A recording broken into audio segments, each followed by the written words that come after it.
Hello and welcome to another episode of Attacking Third, a CBS Sports soccer podcast. I'm Sandra Herrera, lead NWSL writer for CBS Sports. Joined today, as always, by my colleague and co-host Lisa Roman, NWSL analyst and broadcaster for CBS Sports. On today's episode, we have a special interview episode following the 2023 NWSL Draft. Be sure to subscribe to us on YouTube so that you never miss out whenever we go live or our exclusive interviews. Today, we welcome the number 3 overall pick of the 2023 NWSL Draft, defender and newest member of Orlando Pride, Emily Madril. Emily, welcome to Attacking Third. Hi, thank you guys so much for having me. We're hyped to have you on the show. It's your first time here on A3, and we're thrilled to chat with you. First things first, preseason's in full swing. How are you doing today, and how does it feel to get in the mix with the club for the start of preseason? Doing well. Our first official day is on Saturday, so the whole team hasn't come back together, but I had my first training with the girls that are in town and wanted to come, like an optional training, and it was good. Nice. I want to chat with you a little bit about sort of what feels like kind of an accelerated timeline at this point. We're roughly several weeks out from the draft, but it almost feels like it was just yesterday. And now there's the potential for players to report to markets. They can get into preseasons early if they'd like.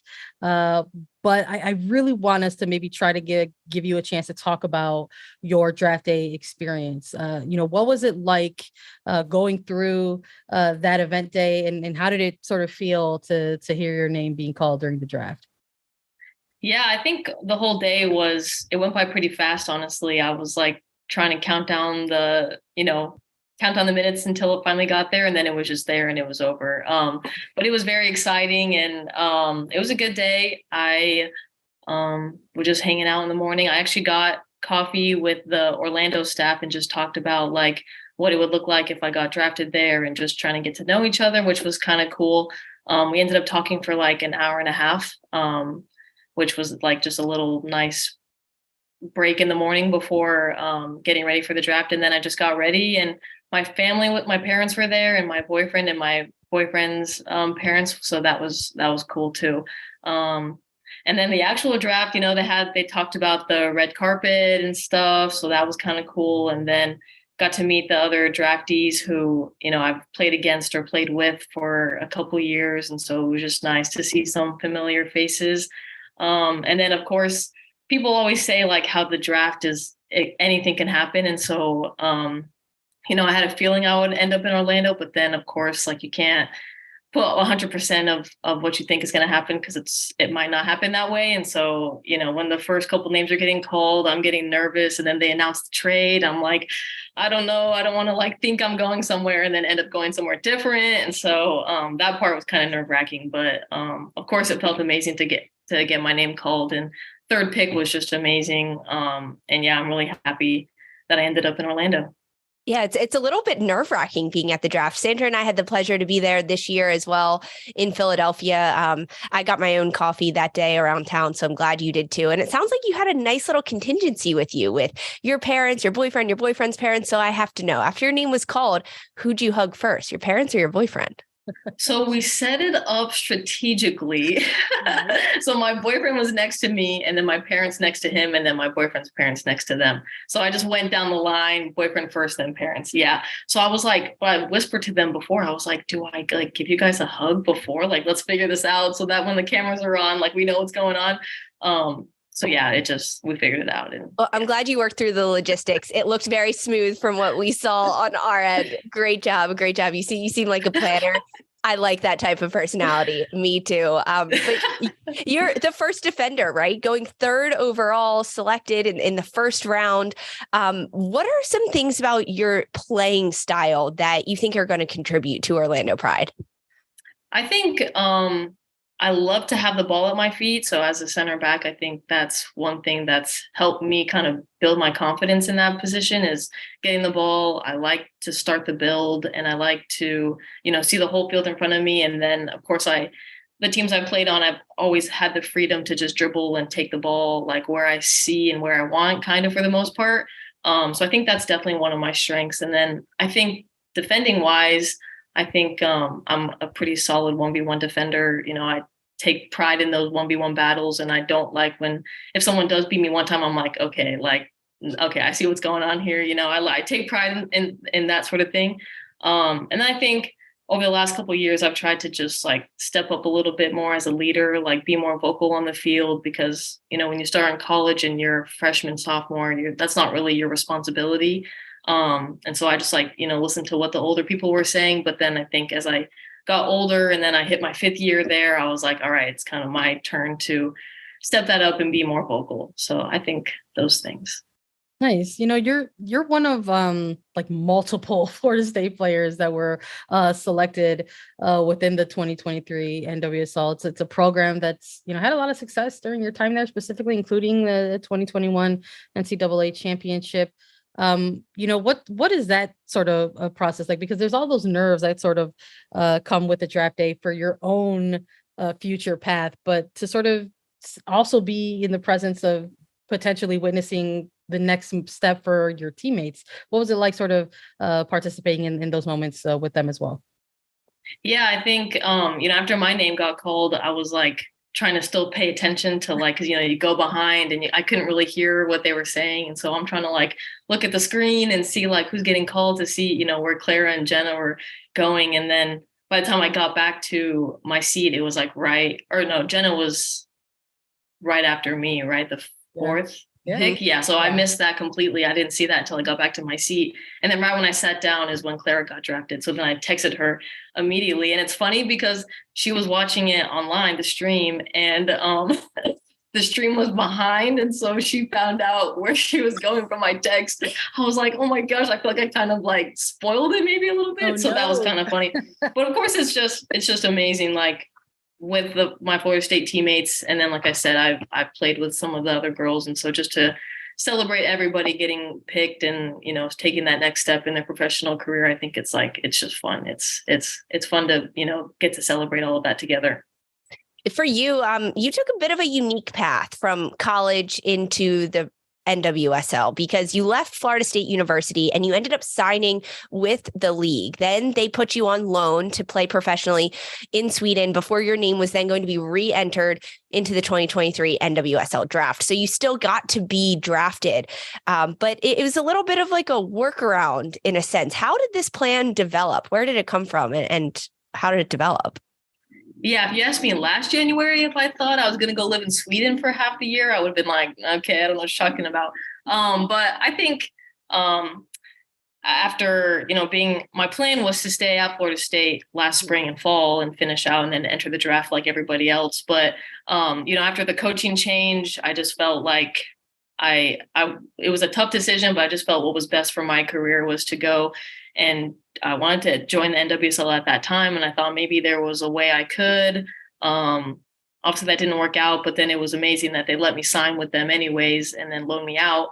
Then it's just all trying to figure out the best way with my agents and, talking to family and coaches and stuff, just trying to figure out the correct path. And then the NWSL came up with, signing me and then putting me out on loan and then still get to go to the draft. So definitely, yeah, a little bit a weird and interesting way to get there. But it's worked out great. And I had a great time in Sweden and now I'm here. So it's perfect. Unique. We're using unique as the term to describe it. That's the one. Yes, that's the term we like. But hey, you'll learn and you're already learning that you plan things and they never go as planned. But for you, it really worked out in the end. You were able to play professionally before entering the draft. You got a little taste of playing professionally. What was it like to play in Sweden? It was a lot of fun. I've heard, before leaving Florida State, I've heard good things about Sweden and that it's a really competitive league. It's it's just a good league. And Gabby Carl went to Sweden. One of my Florida State teammates went to Sweden 6 months before I did. And so, I knew that if she, it's a good league, she's there, she's probably doing well. So, and I think just on the team, there was a lot of Swedish national team players, which I think was cool. They're obviously a really successful team. And I got to just learn from them and learn from everybody on the team, really. They'd all been playing professionally for a lot longer than I have, obviously. And so just taking what I could to learn from them. And the coaches were really cool, really nice. I was only there for 4 months and everybody knew that, but they still invested in me and like made me feel really welcome and wanted me to get better, even though, at the end of the day, there was no real benefit for them to do that. So it was amazing. I had a great time, learned a lot, and it was tough with the language barrier, even though they still do speak English, they prefer Swedish. So that was kind of a fun challenge to like work through that a little bit. And yeah, so now I'm back. Happy to be back. So you go from winning a title with FSU. You have a short stint in Sweden. So you kind of have this kind of 1-2 combo of big game experiences kind of before going into NWSL. So what would you say are maybe some of the biggest things that you've learned, whether it was playing collegiately with FSU or your time professionally with Sweden? What were the biggest things that you maybe learned in either of those areas that you're looking to bring with you to NWSL? Yeah, I think it's hard to compare college to the NWSL just because, of course, there's a jump up in the level. But always we were a very successful program. And while I was there, like you guys said, I won 2 national championships and a couple of ACC championships. So I think one thing I learned is how to win, at least at that level. I think it's, like I said, I don't think it'll directly transfer over to the NWSL because it's just a totally different league and all that. But I think at least I kind of learned what it takes to win and like all the little details to get it right. And like the coaching staff went really into the details of like the tactics and things like that. So I think I learned a lot on the field for sure, tactically and like technically and all of that and what it takes to win. And I think it's hard to like say exactly what I learned because it's just like 5 years go by and I feel like a completely different person. It's just such a crucial time in your life because you're growing as a person and like trying to figure out life as well as play soccer and try to learn how to be a better player. So I think, I honestly don't even know. There's so much that I learned and I don't even know honestly what to say about that. But that's all I got, I think, for now.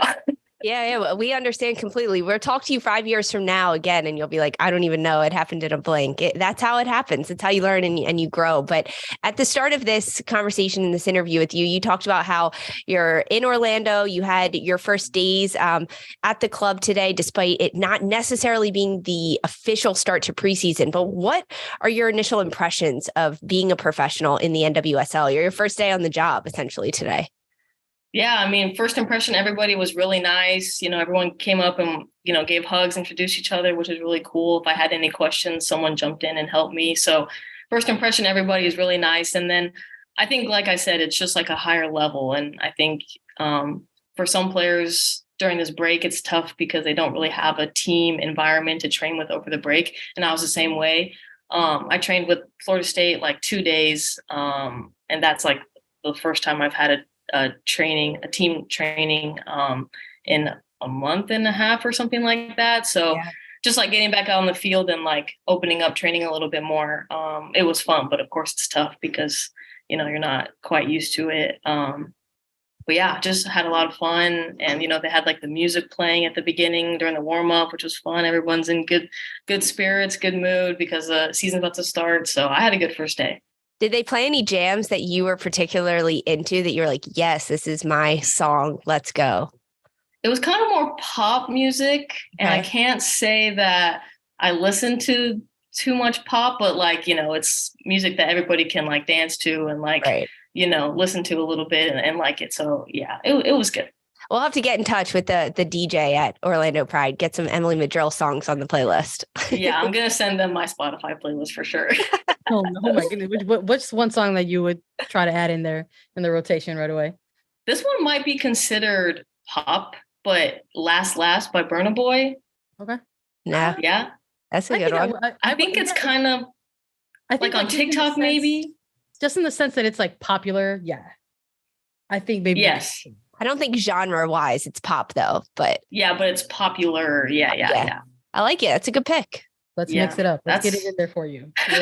You're officially squad, part of preseason. Let's get some of your tracks in there as well. Yeah, let me add one on the queue real quick. Yeah, exactly. When it comes to like this sort of phase of the season, it's still very early. It's still like the time where you're sort of working things out, you're sort of establishing your routine and your day to day. So for yourself, for a lot of players, before they embark on a long regular season, they take a look at the season in front of them and maybe develop some personal goals. So for yourself, what are maybe some things that you are looking to task yourself with in your first professional season in NWSL? Yeah, I think that's a really good question. I think, of course, my goal on any team that I'm on is to be a starting player, be in a starting 11. I don't think any player really strives to be on the bench, but I definitely don't want to be on the bench. I definitely want to be in the starting lineup. So that's definitely one of my goals. And then I think, I've heard that it's just such a long season. And I think, of course, I keep my personal expectations high, but I think it's going to be a year of a lot of learning, a lot of, challenges, a lot of downs. I think just naturally that's the way that it goes. You just have ups and downs. So I think just trying to, take it all in and just learn what I can and, of course, perform the best that I can. Definitely. Like I said, I have high expectations for myself. So I want to do the best that I can and, just help the team be successful. You've played with a lot of talent at Florida State in Sweden, and now walking onto this Orlando Pride squad and looking at the roster and some of the legends that Orlando has signed for this year, including Brazilian international Marta. Is there a particular lesson or challenge you're hoping to find against Marta? Are you like really jazzed to go against her in training or talk to her about being a professional or anything like that comes with playing alongside some of these legends? Oh yeah, already today at training we did a little possession, and I'm on the other opposite team is Marta, and I'm like, oh, I gotta like be on point right now. I gotta defend her like it's Marta, But I think she has so much to so much knowledge to give, and so much I can learn from her. So I think just getting to know her a little bit and talking to her, I think she has so much to share, and I'll try to soak it all in. But yeah, definitely on the field, if we're on different teams, I'm gonna be like, all right, I gotta step it up because I can't have Marta making me look silly out here. Nice. Look, competition is massive in NWSL. I don't got to tell you that, but in terms of the league entering its season in 2023, it's also looking ahead to a new era. They're closing the chapter on a previous decade of existence, and now it's going to be entering their 11th year. One of the cool things sort of coming out of the draft is that because the NWSL has celebrated their 10th anniversary last year, a lot of what we're seeing now are players who are entering the league who have had the opportunity to kind of grow up with the league and watch games and watch players and watch performances. So as you sort of take these first steps as a pro in NWSL, like, is there a particular NWSL club team that you're like really amped to potentially go up against in your rookie season or other opposition? Yeah, I think the most fun games are when you play against the people that you know. And I know Jay Howell's on Racing Louisville, and I played with Natalia Kuika on the Thorns, and they're the reigning champs. So that's going to be a really exciting game. So I think just the people that I get to play that I know personally, I think you just, not to say you try a little bit harder, but you go into those tackles a little harder, and you want to, show that you're the better team, and that's always just a good time. So I'd say those two teams I'm looking forward to. Oh, yeah. When players on the competition, I mean, the smack talk starts earlier. You got the text going. You got the elbows on the field. You got the whispers in the ear. I get it. We get it completely. 100%. Yes. We're gonna be looking now. We're gonna be looking for those matchups if they come to light. We usually close out these interviews with a bit of fun with our guests, and a lot of times when it tends to be this phase of the season, we talk a lot about routine and preparation and stuff like that. We actually had a quick interview with your head coach and Seb Hines, and we also sort of pitched him something similarly. But a lot of part of routine is part of what you consume or what you put into your body, or that early morning coffee or that post training meal that you want to have. So is there something that you got to have during this time, during a training week, whether it's what's your your go-to morning beverage, or what's your post-game training meal or snack that you got to have during the week? I had to say coffee, of course, coffee. I like to have 2 cups a day if I can. Nice. So one on the way to training, although I think it's probably better to drink water. So we'll see. We might switch the morning coffee to the afternoon just so I can drink more water before training because it is hot here. And then for a like pre-bed snack, I like a yogurt with blueberries or strawberries and then some granola. And that's like, it's not technically sweet, which kind of sucks because I always want something sweet, but it's like tastes a little bit sweet and it's healthy, of course. So that's what I like to eat almost every night before I go to bed. That sounds delicious. It's not super sweet. Sometimes I do that and I add a little bit of honey, gives it a little bit extra sweetness while still being like on the healthier side. I get it. Yes, that's the one. Roman out here giving tips, just in case you need one. Emily, this was awesome. Thank you so much for joining us today on Attacking Third. Best of luck in the upcoming season. Thanks to all of our listeners for joining. We always like to thank the audience along the way. Everybody download, follow, listen, and please subscribe to us anywhere you get your podcast. You can watch us, subscribe at YouTube to get alerts for whenever we go live at youtube.com/attackingthird. For Sandra Herrera and Lisa Roman and Emily Madril, this was Attacking Third.